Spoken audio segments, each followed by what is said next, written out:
Hey, good morning, everyone. And apparently, the lighting is way off on this broadcast here because I am just getting blasted in the face right now with some really, really bright lighting. So I apologize. I was not ready for that. There we go, folks. There we go. We're good. Look at that. Figuring out on the fly. That was that honestly almost blinded me for the rest of the show. I was not prepared for the brightness of that light. But now that I remember it, Braden, I lost power yesterday, so it reset my ring light setting. So normally I set it on very low lighting to, you know, hide all my imperfections. That time that was a rude awakening. But we're live. I'm awake now. I think I've seen the light literally, and I think I know what's going to happen today. So good morning, Braden. And hey, we already got 4 games in the book, so it's going to be nice and easy today. Yeah, good morning to you as well. And even without that loss of power, I think you still have more than what the Chargers are dealing with right now after Thursday night. So it Yeah. was uh it was about as embarrassing of a game as it could have been, obviously, to end the Brandon Staley era. But yeah, it's just interesting to look at the 4 games. Essentially, all 3 games yesterday were playoff games. It seemed like so. Just to see who showed up, who didn't. It was kind of I guess with my picks, I got all 3 games right yesterday, but certainly some teams were not as competitive as what I would have imagined yesterday. Well, and look, I mean, we've obviously talked about Brandon Staley before. I had to go back on Twitter to go find my earliest mention of, him having to get let go, and it goes back to 2021. So it's been a long time coming, in my opinion. And I think if I remember correctly, and you'll have a more vivid memory of this, there was a game against the Chiefs later in the season. I believe they went for it without kicking a field. Like the Chiefs' offense was kind of in a little bit of a rut.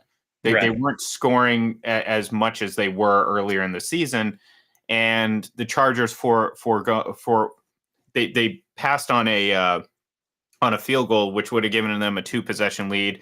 Obviously, it comes back to immediately bite them in the ass, and they end up losing that game. They lose the division, and I remember saying right there, I'm like, that, that's awful game management on Brandon Staley's part. I mean, it's just poor decisions, and then we've seen a pattern of that ever since, and it never really changed. And look, like I said, I can sit here and say now, like, hey, I told you so, but the Chargers should have moved on from Staley 2 years ago, and now you're 2 years deeper into a Justin Herbert reign that has ended this year with an injury, and really no more answers to any of the questions that they had. Yeah, I guess the good news is you kind of feel like you have the quarterback there, but that's probably the most difficult thing when trying to build this team. But you look at all the guys that are due high cap numbers next year, like everyone was kind of tweeting about, and it just seemed like, I mean, this has kind of been a directionless team. It seems like for so long, but it really seems like by this point in the season, he really lost the locker room. There was really no juice left. I know the entries were kind of taken over as well, but just kind of that swagger that they've been able to play with at times. Some of their top weapons weren't really contributing like we were used to seeing. Obviously, drops was kind of a big issue for this team here and there in some moments. So, and then you look at this defense, and obviously Staley coming over from the Rams being a defensive guy, it's just crazy. They never really improved much in that area. So they've spent a lot of money. They've tried to bring in as much talent as possible, but right now you just feel like completely directionless at this point, and it's going to be interesting to see if they go with I guess, a more experienced coach. The Bill Belichick rumors are out there, but or if they're going to go with kind of another Staley-like version, a first year or a first-time head coach there next year. So I guess it's just I would not be surprised either way with what direction the Chargers go, but it seems like still a lot more changes are going to be coming there for LA.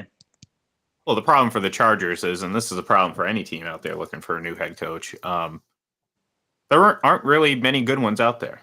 I mean, let's be honest. I mean, that includes the ones that are currently employed as well. I mean, I've been saying it all season. I mean, you got about 5 guys, maybe, that you can sit there and say, yeah, they are very good NFL head coaches. One of which has you just brought him up, has been on a bit of a down, having a down season, obviously, in Bill Belichick. But there's no doubt in my mind that there's not four or five better football minds currently in the NFL right now, especially when you look at the landscape of the NFL and you see, well, not anymore, but Brandon Staley and, guys like that, where it's just, how many times are we going to go? And you brought up a good question. Is like, how are they going to approach this? Are they going to go with the veteran, or are they going to go get the next Kellen Moore, and maybe that was a little bit too I don't mean that as much disrespectful as I intended or it sounded, but the point is like, okay, we're in this era where, a moderately good offensive coordinator with normally an elite quarterback gets elevated to a level that they're just not at, where it's like, oh, this is the next big thing, or this, that, and the other.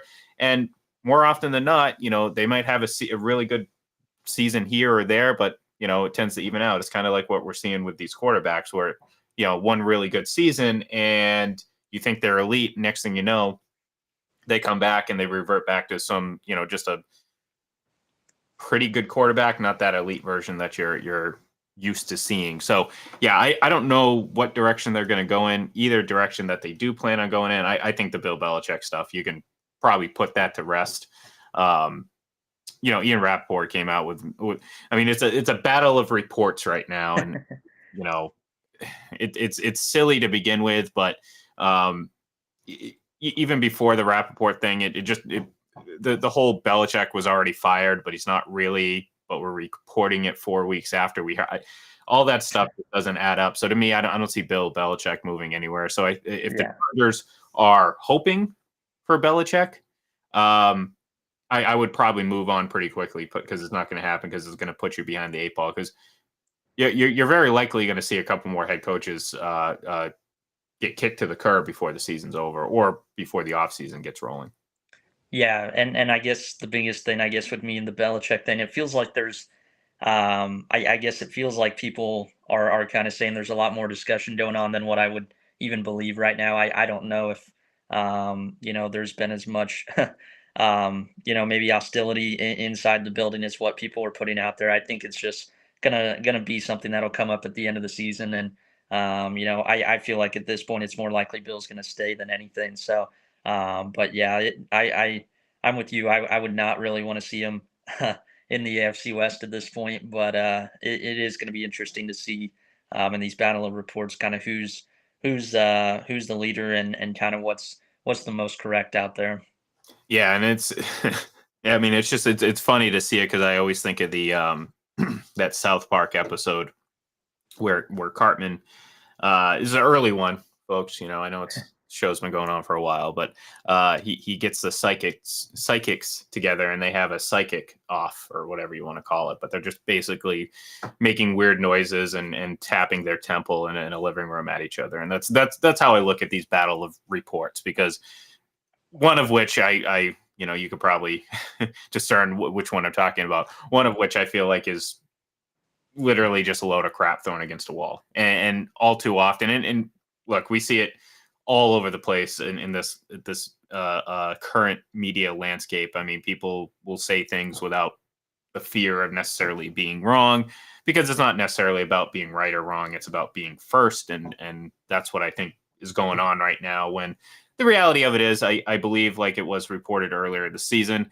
Belichick signed a multi-year extension, which was 2023 and 2024. So I think he's going to play out next year.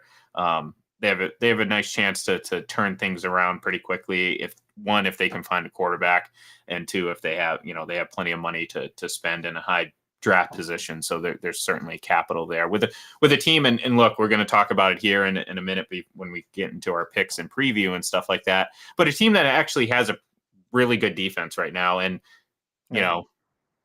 maybe I was a little crazy when I made my picks, and we'll get to that, but in reality, if they could actually score some points on offense, it might be a legitimate upset alert for Kansas City, who, we know how, their offense just hasn't been like it has been. And, this could see I mean, quite frankly, this is kind of like that Denver game, that Denver matchup, where the Patriots defense, and now Denver's defense, now whether you can say they got exposed, or this was just the product of, the Lions putting up points, which they're certainly capable of doing. I think it's a mix of both. I don't think Denver played all too well, but also I think the Lions just had one of their games where they look elite and convince everyone that, or at least they try to convince everyone that they're going to be that team moving forward. But you could potentially see the same thing with New England today with that defense. Unfortunately, I just don't think they can score enough points. And by that, I mean, I don't think they can score more than 10 or 13. But you go back to, this is something I brought up last week, and it was a huge issue for the Chiefs. There's no Isaiah Pacheco again. Right. And I think that's something that has kind of flown under the radar. Obviously, with all the drama that ensued after last week's game, but more importantly, heading into last week's game, I don't remember too many people saying like, "Well,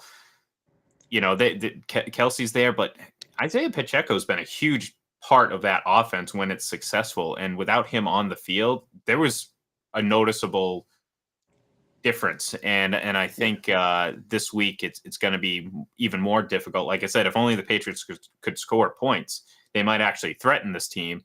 But it might be more difficult because the Patriots and Belichick's ability to take away what they do best. And right now, it's coming down to basically Travis Kelsey.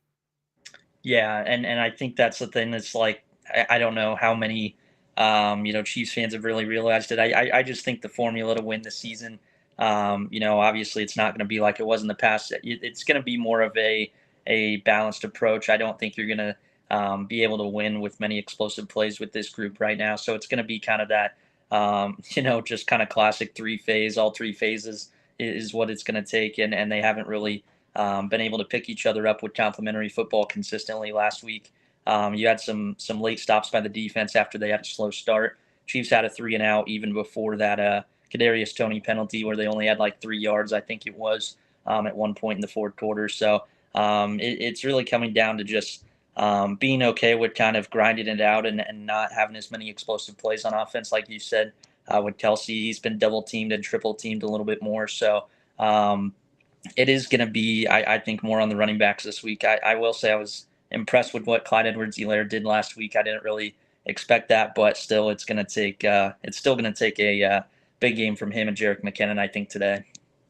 Yeah, and look, I mean, one of the biggest things too now, as opposed to in years past, is the margin for error is almost non-existent with the Chiefs, and that's a big thing that they're going to have to learn to play with, because in the past it's like you can make a mistake, and generally you could overcome it because of how quickly they could score, and just kind of and look, that has impact on both sides of the ball. Right. If your offense is it affects how the other team plays their, approaches their offensive game plan. It affects obviously their defense. And so there's a domino effect here that's not really happening. So, if the Chiefs do make a couple key mistakes on key downs or key situations, that might be enough to lose them a game. And that's the type of margin of error they haven't had to deal with yet. Yeah. I'd say in the Patrick Mahomes era. But again, I talked about it earlier. How many great coaches do you have in the league? Well, not many. Andy Reid's one of them.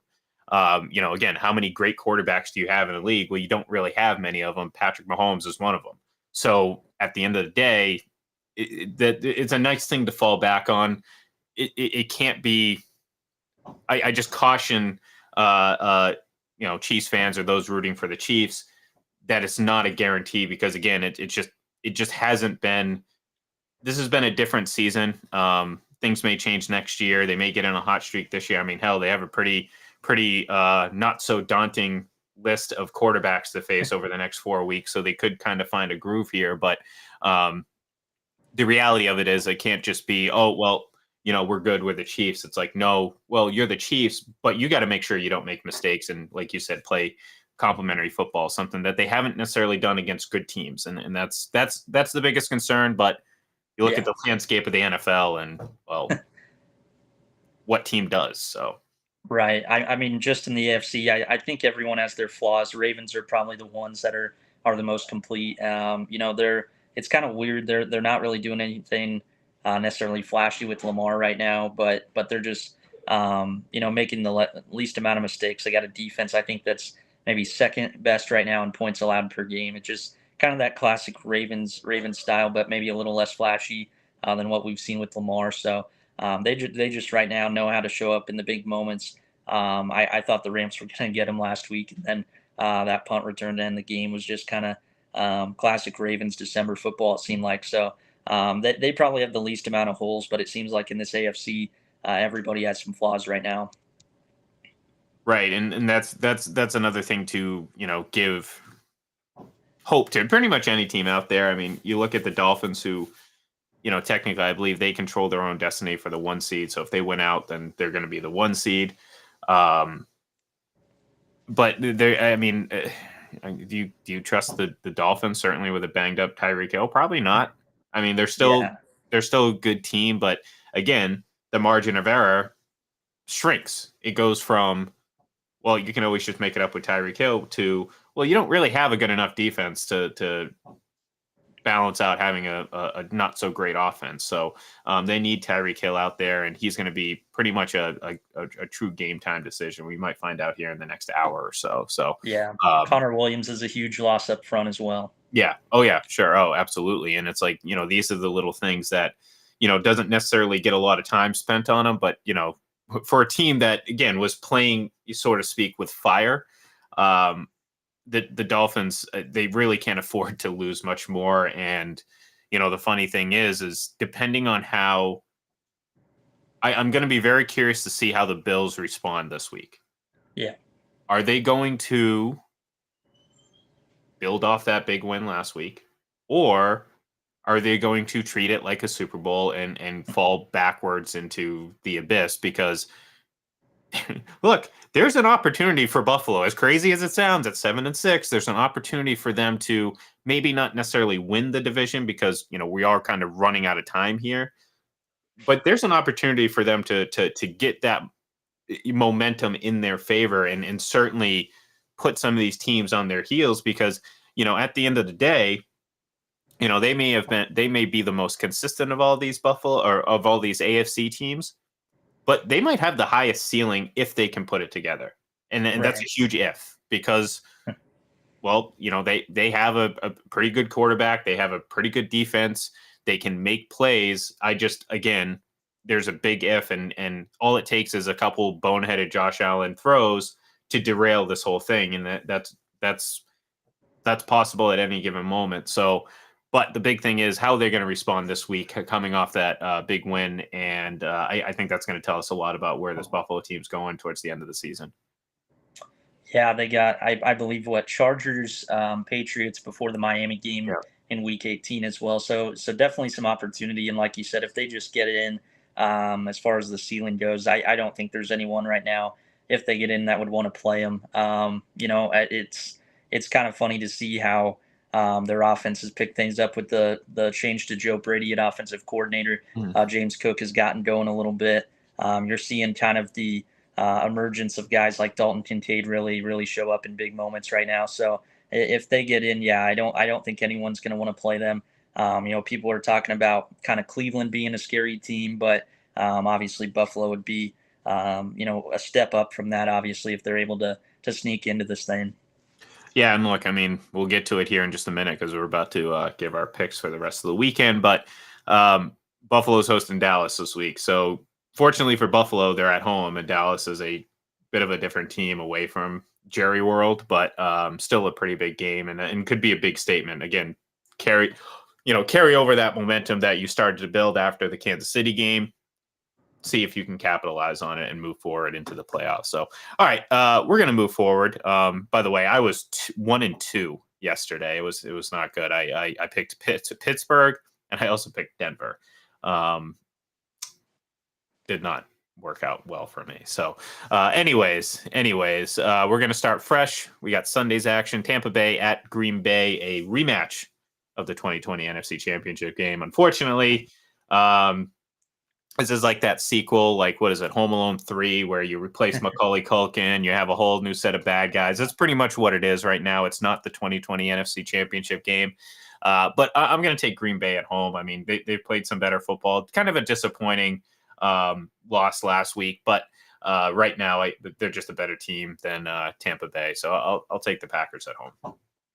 Yeah, I got the Packers as well. I think being at Lambeau is going to be huge. They're dealing with some injuries right now, but I think the way Matt LaFleur setting up some of these wide receivers and these pass catchers is going to set them up well against Tampa Bay. Kind of an up and down defense under Todd Bowles, which is weird to think, but I like the Packers today.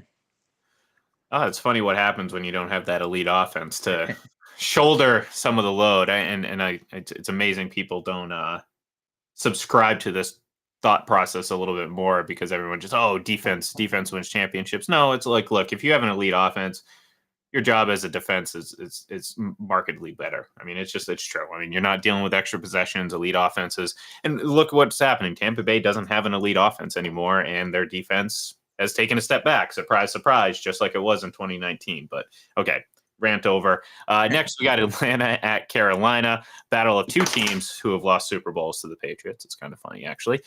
Carolina is not going to win this game, just like they didn't win the Super Bowl, just like Atlanta didn't win the Super Bowl. Both teams lost, actually.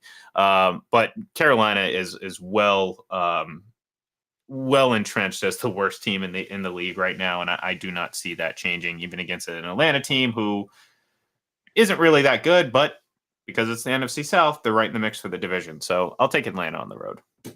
Yeah, I'll go with Atlanta as well. I think they had like 4 sacks, 3 takeaways against Bryce Young the first matchup. I would not be surprised if it's even worse today for the Panthers. I just, it's kind of weird to see how bad this O line has gotten over the last couple of years in Carolina. I think it'll be a long day for them again. I got to go with Atlanta here. All right, next we got the Giants at New Orleans. I took the Giants. I mean, I just don't think New Orleans is that good, and the Tommy DeVito train is just moving along right now. A big star up there in New York. So I'll go with I'll go with him and the Giants on the road this week. Yeah, I agree. I got the Giants as well. I've been impressed with also the improvements. I think of the defense as much as DeVito's doing okay. I think Wink Martindale's defense has kind of finally gotten back to playing the way they want to play as well.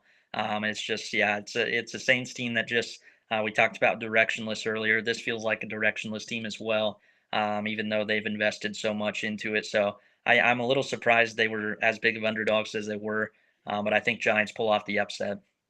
All right, next Houston at Tennessee. I like Houston. I know C.J. Stroud was dealing with he was in concussion protocol this week.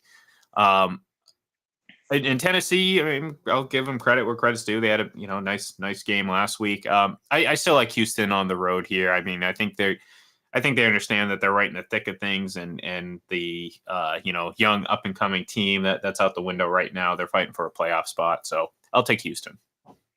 I would like to see Houston win, but without Stroud, I went Titans on this pick. Derrick Henry's obviously had a great history against this Texans team.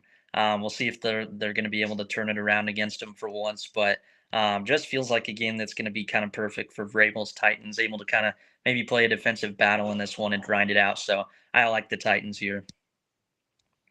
Next, we have Chicago heading to Cleveland. I took the Browns here. I mean, look, the Browns defense is still pretty good. I mean, their quarterback, situation is what it is. But Chicago is Chicago, and I don't like them going on the road here. So I'll take the Browns. Yeah, I like the Browns as well. Chicago's been playing well, and I know Cleveland's dealing with some injuries, but I think Kevin Stefanski's kind of flown under the radar with just how he's guided this team this season. Just able to kind of put his guys in position. You're seeing guys get wide open. The running game's obviously still working as well, but I think Cleveland's just kind of playing a style of football that they're able to kind of put some teams in some binds, set them up for some traps. So I like the Browns again this week. All right, next we have the Jets at Miami. Again, like we mentioned earlier, Tyreek Hill kind of being a true game time decision. He didn't practice all week, but I'd imagine if he's physically capable of being out here, he will, because, well, I think that 2,000 yards means quite a bit to him. And it also means a lot to the actual success of the Dolphins. This isn't an individual thing. I mean, when he's out there, the Dolphins are just a better team. I like Miami in this one because, fortunately for them, regardless of if Tyreek Hill goes or not, they get to play the Jets. And I know the Jets have given them troubles, Tua in particular, but I mean, I don't even know who's starting for this. Is it Trevor Siemian this week for the Jets? I think it's still Zach Wilson. Is it still Zach Wilson? I think so, I don't know if they brought Ryan Fitzpatrick out of retirement yet, or if Aaron Rodgers is going to be wobbling out there. Either way, it doesn't really matter. I'll take the Dolphins at home. Yeah, I think the Dolphins will realize what kind of a big a moment this will be as well. They already kind of had their letdown last week, so I don't really think they're going to be caught looking ahead to Dallas next week. So I think it'll be, maybe not as big of a win as it was Black Friday at MetLife, but I think they'll still kind of control things really well and get the W. All right, next we got Kansas City at New England, and I don't even know why or what my reasoning for it is. I don't necessarily care if the Patriots win or not because at this point, you kind of want the better draft pick or draft position, give you a little bit more options. There's no guarantee, of course, but give you options. But since there is no guarantee, um, I'm going to pick the Patriots and in some form of reverse psychology. But even then, I don't even know how this is going to work. The defense, I'm not concerned about. I think they can do a good job of frustrating this Chiefs offense. I do worry about the Patriots offense because they just can't score. So I'm not very confident in this pick. But if they can somehow put together a nice offensive game, it could create some issues for the Chiefs, like I said, who are once again without Isaiah Pacheco. And I think regardless of how Clyde Edwards-Helaire plays, that's a loss on a team that really can't afford too many more losses on the offensive side. Yeah, I was gonna say earlier, it feels like 2017. So I to me where they're kind of in this late season rut. So I don't know if even the games that are perceived as easy is going to be necessarily one that would shock me if it comes down to the wire. So I don't really think it's that far fetched. But you kind of mentioned it just with the points and the scoring. I think the Chiefs, if they're able to get to at least 20, 21, which they've only done about half their games this year, I think they'll find a way to win it. But their defense has kind of started slow their last two road games at Green Bay, at Vegas. So I guess, as a Chiefs fan, want to see them obviously make those stops a lot more early and get off the field on those crucial downs. But I do think the Chiefs will win just because, like you said, I just have a hard time seeing New England put up much points today. Yeah, 2021 seems astronomical when you're watching this Patriots team, but you never know. Like I said, I mean, Right.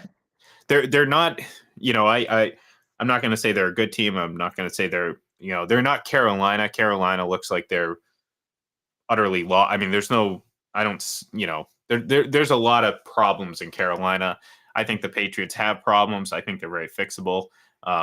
So it wouldn't shock me if they kept this at the very least a game in that sense. So, anyways, Washington at the Rams. I'll take the Rams because again, they almost pulled off the kind of the upset of the Ravens last week. They're at home, and Washington is Washington. So I'll see the Rams with a pretty comfortable victory tonight.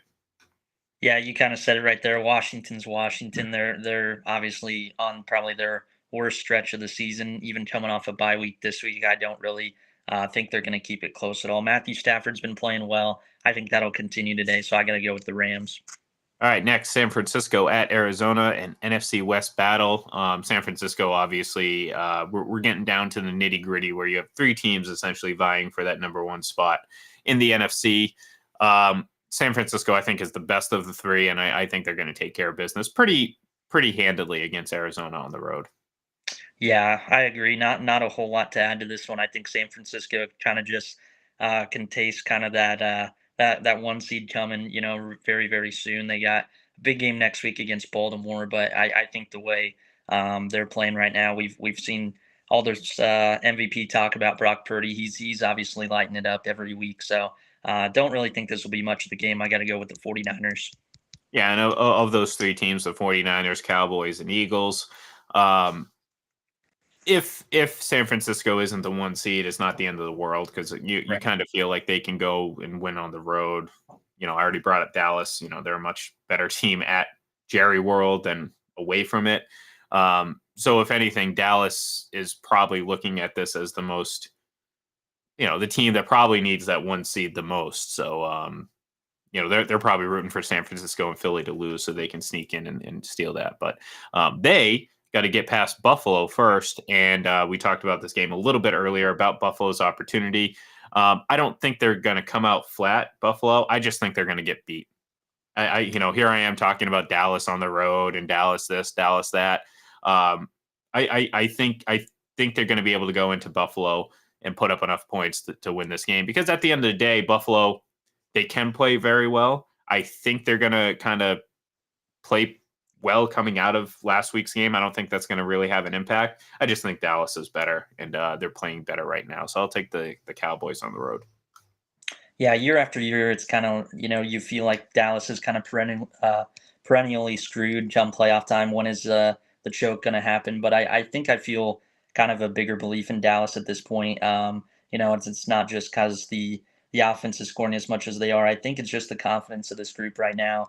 I think Mike McCarthy's done a really good job with this team as well. So I think there's just something about them having that confidence. I think they're going to go into Buffalo be just fine. I think if it comes down to the wire, just because we've seen Buffalo kind of not be able to show up in some of those big moments this season when they've had those chances, and I still kind of have my worries about Buffalo's depth right now on defense, just with some of the injuries they got to. So I think Dallas will put up another big number today and get a huge win on the road.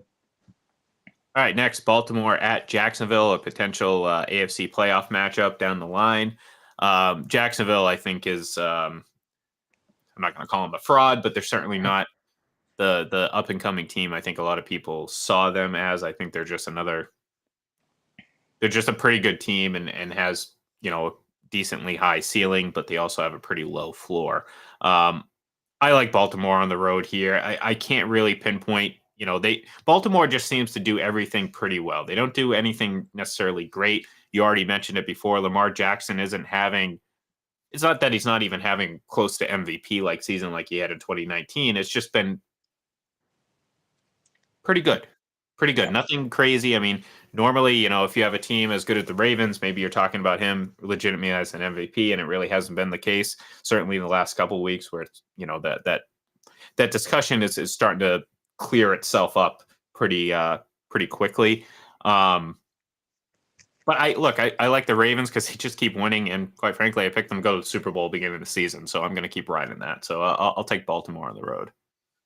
Yeah, like we talked about, I think Baltimore just knows how to show up in the big moment. It's kind of weird how Jacksonville, for the most part, has been better on the road with Trevor Lawrence in the last couple of years. So these are games I guess I wouldn't be surprised if Jacksonville's able to hit on some big plays here and there, but it just feels like they're never able to put it fully together. And I think this stage might be a little too big for them right now. So I got to go with Baltimore as well.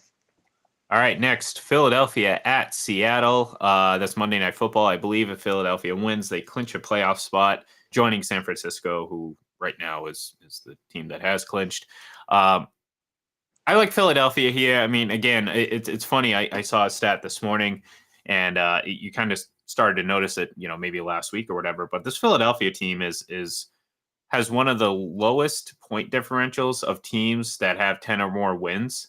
And look, when someone says that, you're like, you know what, that makes sense. We've paid attention to the Eagles all season, and we've known all year it hasn't been a steamroll like it was at times last year. Jalen Hurts certainly has not played to the level that he was last year prior to the injury. So all those factors have led to the Eagles team having, well, a very slim point differential, but they know how to win more often than not. The problem is they're kind of coming into their worst little slump of the season, and a pretty big game at Seattle, a team that's, they're not great, but they're not terrible, and certainly one at home that can give them a lot of fits. So I like Philadelphia here, but I think it's going to be kind of an ugly win for them. Yeah, I do think it'll come down to the wire, but I do like Philadelphia as well. I think, you mentioned Hurts not playing as well, and some of the turnovers have popped up recently, but running the football, and obviously I think controlling the run on defense has been another thing that's not as good as it was last season for Philadelphia. I think they're middle of the pack right now in like yards per carry allowed and yards per carry on offense. So it's been a little bit different kind of formula this season for Philadelphia, but I think after two losses, I think Hurts is going to kind of play in a way where he controls the game a little bit better than maybe what we've seen lately. I do think it'll be close though, but I do like the Eagles to get back on track. All right, and that will do it. After this, we have 3 weeks left in the NFL season. pretty crazy to think, but the playoffs are just around the corner, and we're going to be there every single step of the way. So thank you everyone for tuning in. Be sure to tune in next week. Next week it's going to be a Christmas Eve special show. So it should be fun. Maybe we'll dress up, give out some gifts, that type of thing. So either way, we will be here next Sunday to preview Week 16. But until then, enjoy today's games. Enjoy the week. Happy holidays to everyone out there. If you're traveling, travel safe. Do all that stuff, and we'll catch up with you next week. So thank you, everyone, and we'll talk to you soon.